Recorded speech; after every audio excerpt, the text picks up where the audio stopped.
Livro Joana d'Arc, de Leon Denis. Introdução. Nunca a memória de Joana d'Arc foi objeto de controvérsias tão ardentes, tão apaixonadas como as que, desde alguns anos, se vêm levantando em torno desta grande figura do passado. Enquanto, de um lado, exaltando-a sobremaneira, procuram monopolizá-la e encerrar-lhe a personalidade no paraíso católico, de outro, por uma tática, ora brutal com Talamas e Henry Beringer, ora hábil e erudita, servida por um talento sem par com Anatole France, esforçam-se por lhe amesquinhar o prestígio e reduzir-lhe a missão às proporções de um simples fato episódico. Onde encontraremos a verdade sobre o papel de Joana d'Arc na história? A nosso ver, nem nos desvaneios místicos dos crentes, nem tampouco nos argumentos terra a terra dos críticos positivistas. Nem estes, nem aqueles parecem possuir o fio condutor, capaz de guiar-nos por entre os fatos que compõem a trama de tão extraordinária existência. Para penetrar o mistério de Joana d'Arc, afigura-se-nos preciso estudar, praticar longamente as ciências psíquicas, haver sondado as profundezas do mundo invisível, oceano de vida que nos envolve, onde emergimos todos ao nascer e onde mergulharemos pela morte. Como poderiam compreender Joana escritores cujo pensamento jamais se elevou acima do âmbito das contingências terrenas, do horizonte estreito do mundo inferior e material, e que jamais consideraram as perspectivas do além? De há 50 anos, um conjunto de fatos, de manifestações, de descobertas, projeta luz nova sobre os amplos aspectos da vida, pressentidos desde todos os tempos, mas sobre os quais só tínhamos até aqui dados vagos e incertos. Graças a uma observação atenta, a uma experimentação metódica dos fenômenos psíquicos, vasta e poderosa ciência pouco a pouco se constitui. O universo nos aparece como um reservatório de forças desconhecidas, de energias incalculáveis. Um infinito vertiginoso se nos abre ao pensamento, infinito de realidades, de formas, de potências vitais que nos escapavam aos sentidos, algumas de cujas manifestações já puderam ser medidas com grande precisão por meio de aparelhos registradores. A noção do sobrenatural se esboroa, mas a natureza imensa vê os limites de seus domínios recuarem sem cessar, e a possibilidade de uma vida orgânica invisível, mais rica, mais intensa do que a dos humanos, se revela, regida por majestosas leis, vida que, em muitos casos, se mistura com a nossa e a influencia para o bem ou para o mal. A maior parte dos fenômenos do passado, afirmados em nome da fé, negados em nome da razão, podem doravante receber explicação lógica, científica. São dessa ordem os fatos extraordinários que matizam a existência da Virgem de Orleans.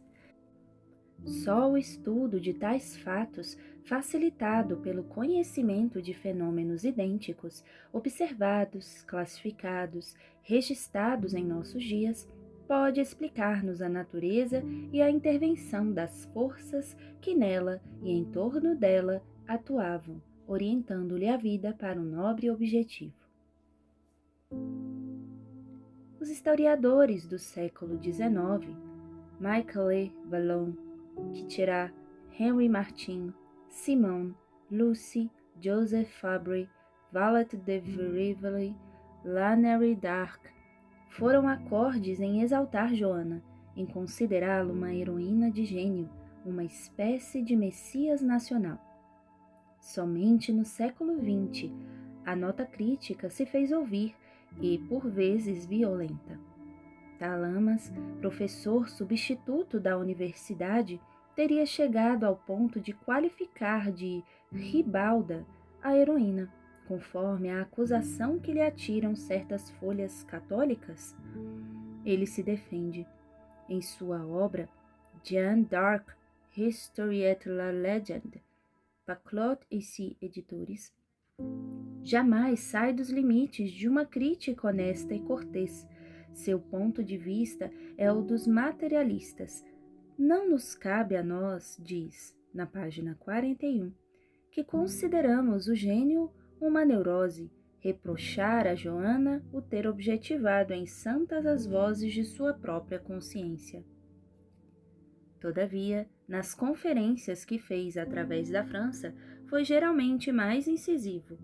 Em Turones, a 29 de abril de 1905, falando sob os auspícios da Liga do Ensino, recordava a opinião do professor Robin de Saint-Puys, um de seus mestres, segundo quem Joana d'Arc nunca existira, não passando de mito a sua história. Talamas, talvez um tanto constrangido, reconhece a realidade da vida de Joana, mas acomete as fontes em que seus panegeiristas beberam. Engendra a mesquinhar-lhe o papel, sem descer a injuriá-la. Nada ou muito pouco teria ela feito de si mesma. Aos orleaneses, por exemplo, cabe todo o mérito de se haverem libertado.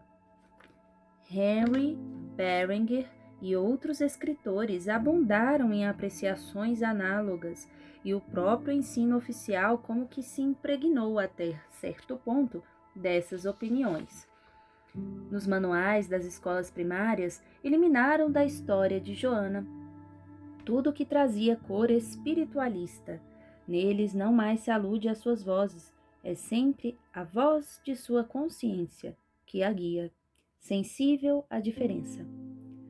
Anatole France, em seus 2 volumes, Obra de Arte e de Inteligência, não vai tão longe.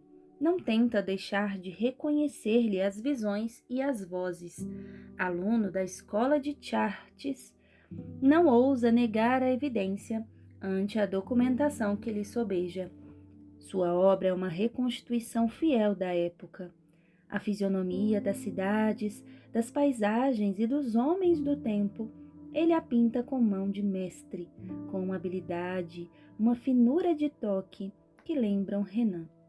Entretanto, a leitura de seu escrito nos deixa frios e desapontados.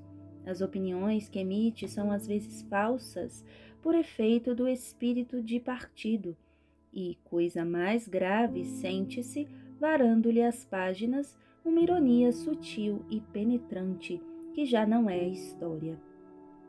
Em verdade, o juiz imparcial deve dar testemunho de que Joana, exaltada pelos católicos, é deprimida pelos livres pensadores, menos por ódio do que por espírito de contradição e de oposição aos primeiros. A heroína, disputada por uns e outros, se torna assim uma espécie de joguete nas mãos dos partidos. Há excessos nas apreciações de ambos os lados e a verdade, como quase sempre, equidista dos extremos.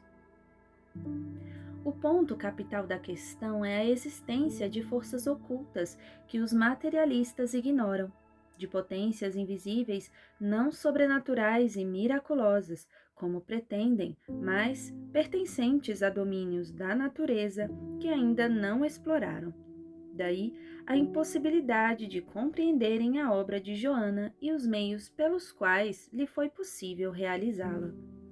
Não souberam medir a enormidade dos obstáculos que avultavam diante da heroína, pobre menina de 18 anos, filha de humildes camponeses, sem instrução, não sabendo o ABC, diz a crônica.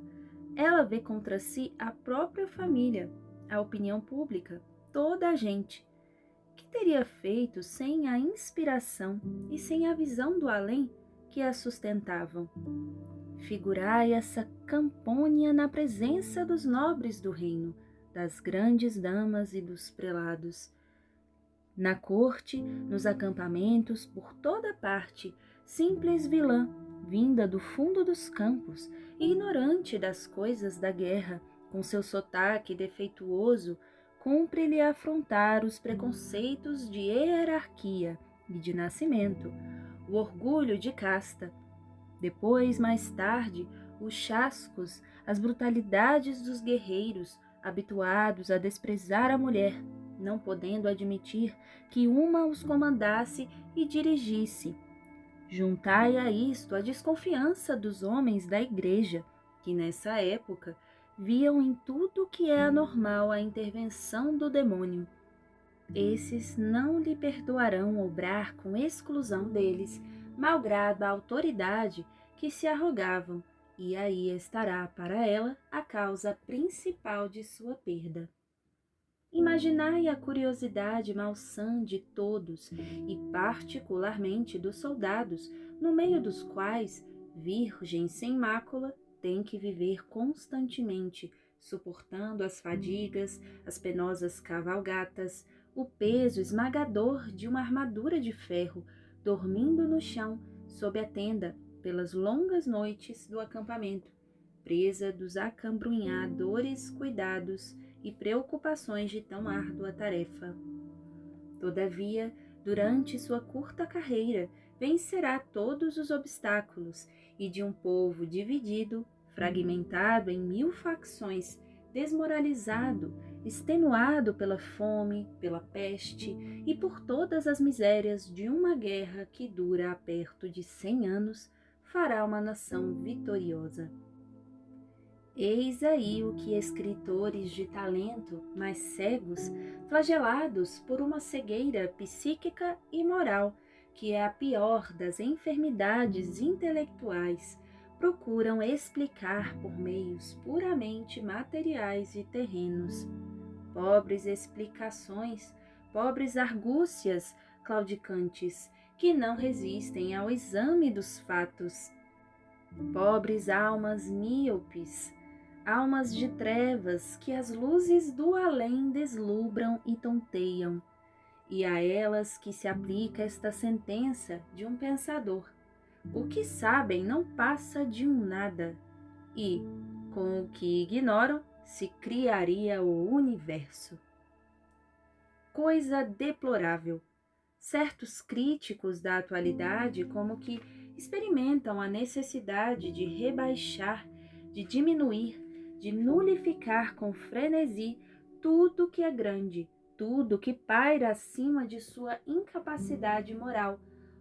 Onde quer que brilhe um luzeiro ou uma chama se acenda, à vez de vê-los a correr e derramar um dilúvio d'água sobre o foco luminoso. Ah, como Joana, na ignorância das coisas humanas, mas com a sua profunda visão psíquica, lhes dá uma lição magnífica por estas palavras que dirigia aos examinadores de Poitiers e que tão bem enquadram aos cépticos modernos, aos pretensiosos espíritos superiores de nosso tempo. Leia um livro em que há mais coisas do que nos vossos. Aprendei a ler nele também, senhores contraditores, e a conhecer os problemas a que aquelas palavras aludem. Em seguida, podereis, com um pouco mais de autoridade, falar de Joana e de sua obra. Através das grandes cenas da história, cumpre vejais passar as almas das nações e dos heróis. Se as souberdes amar, elas virão a vós e vos inspirarão. É esse o arcano do gênio da história. É isso que produz os escritores pujantes como Michelet, Henry Martin e outros. Esses compreenderam o gênio das raças e dos tempos, e o sopro do além lhes perpassa nas páginas. Os outros, Anatole France, Lavis e seus colaboradores, são áridos e frios, malgrado ao talento, porque não sabem nem percebem a comunhão eterna que fecunda a alma pela alma, comunhão que constitui o segredo dos artistas de escola dos pensadores e dos poetas. Sem ela não há obra imperecível.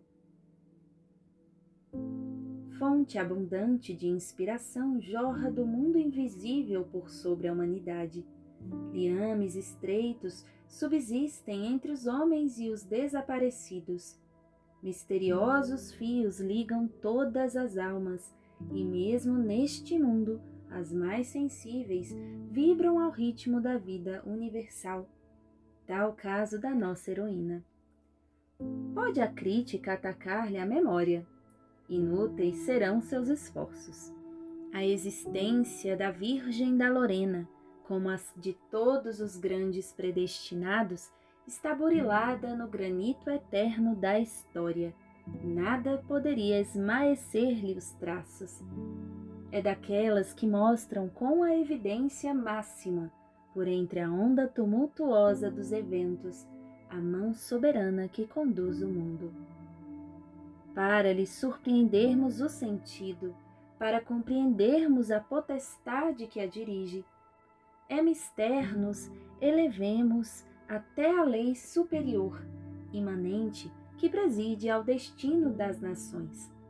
Mais alto do que as contingências terrenas, acima da confusão dos feitos oriundos da liberdade humana, preciso é se perceba a ação de uma vontade infalível, que domina as resistências das vontades particulares, dos atos individuais, e sabe rematar a obra que empreende.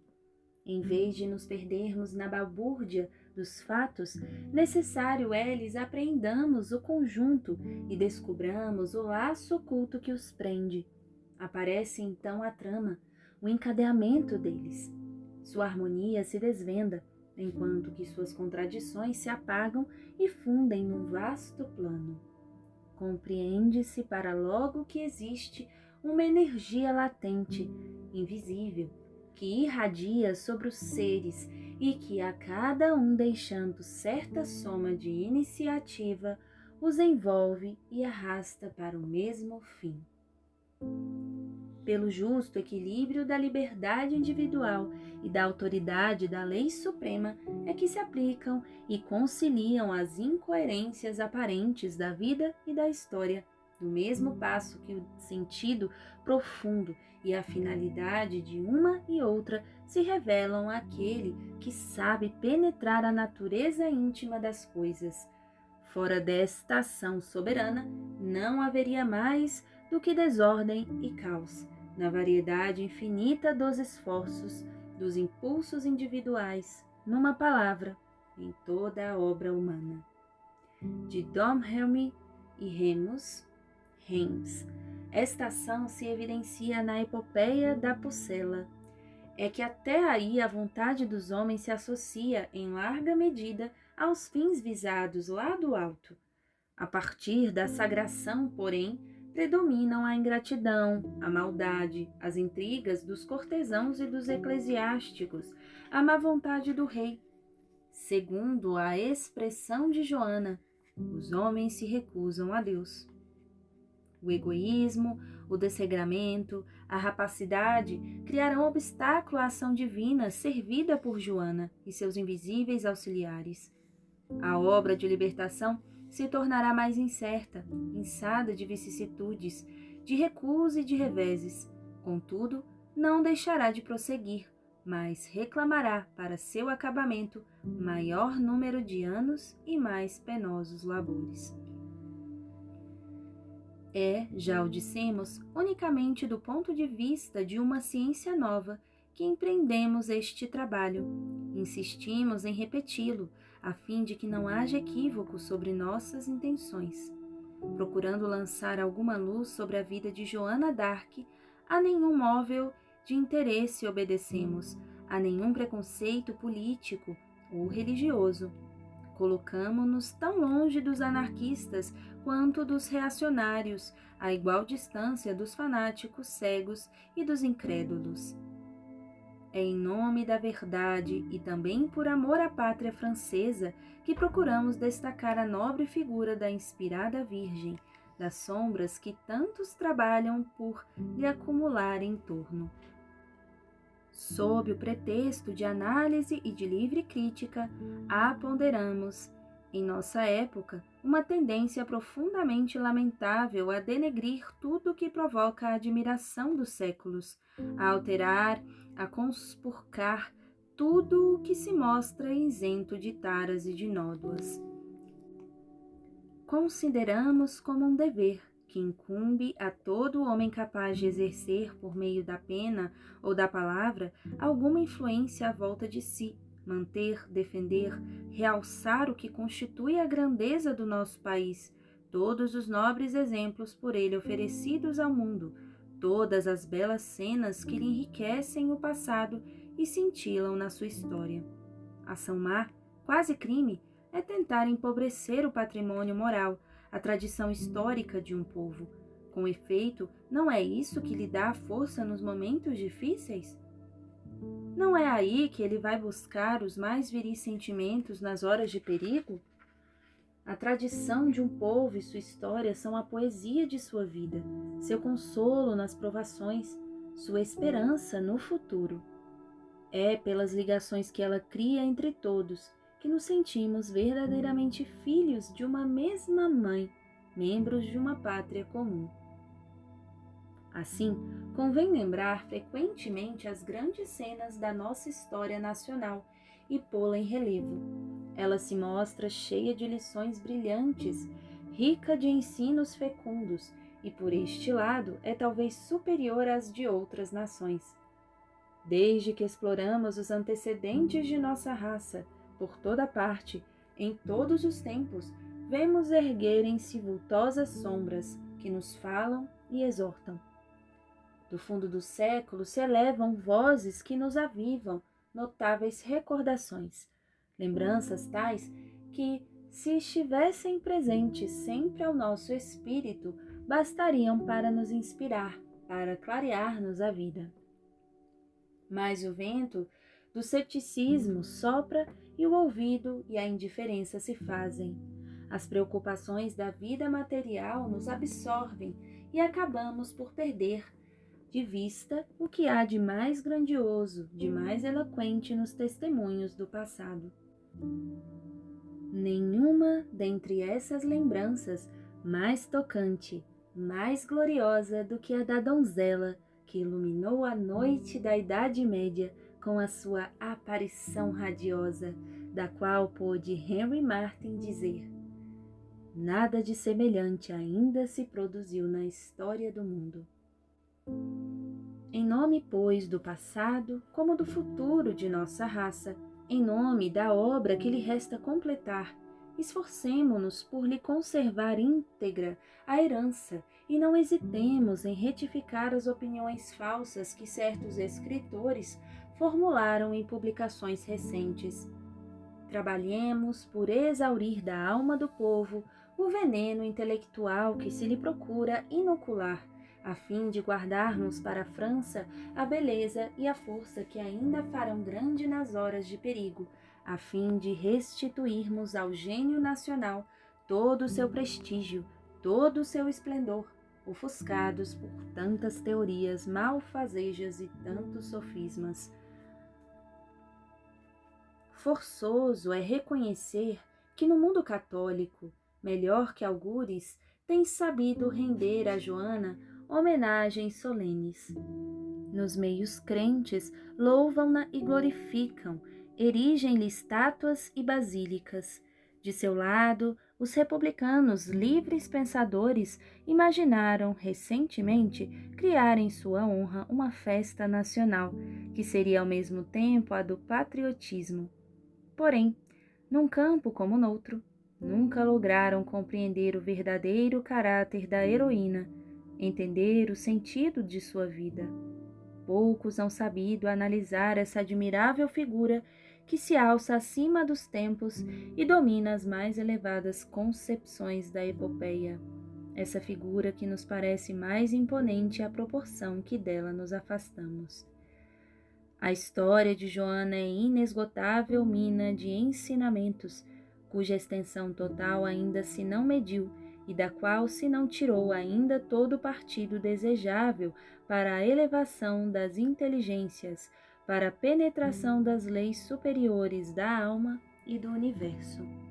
Há em sua vida profundezas capazes de causar vertigem aos espíritos mal preparados.